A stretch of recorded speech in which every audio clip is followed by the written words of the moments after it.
गुमनाम चैनल के तमाम देखने व सुनने वालों को अस्सलाम वालेकुम।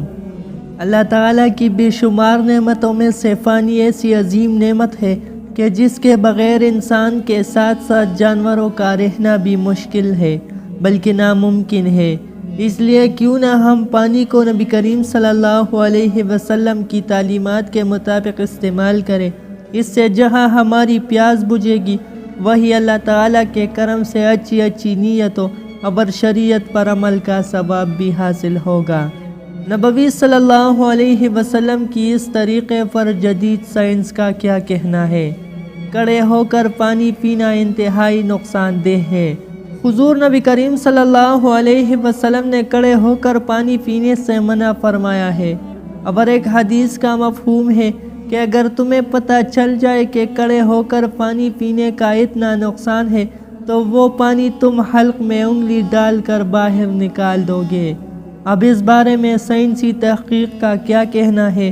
अगर पानी कड़े होकर पिया जाए तो इसकी वजह से मैदा और जिगर की ऐसी बीमारियां फैलती है जिनके इलाज में मुआलिजीन आजिज़ आ जाते हैं।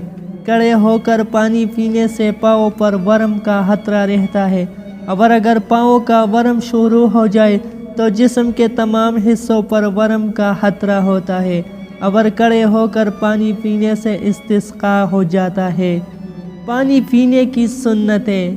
पानी पीने की चीज़ सुन्नतें हैं। नंबर 1, पानी सीधे हाथ से पिए। नंबर 2, पानी हमेशा बैठकर पिए। नंबर 3, पानी पीने से पहले बिस्मिल्लाह ज़रूर पढ़िए। नंबर 4, पानी पीने से पहले पानी को देख ले।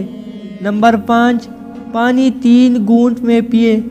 नंबर 6, पानी पीने के बाद अल्हम्दुलिल्लाह पढ़ें। अल्लाह ताला हम सब मुसलमानों को हुजूर सल्लल्लाहु अलैहि वसल्लम की सुन्नत मुबारका पर अमल करने की तौफीक अता फरमा दे।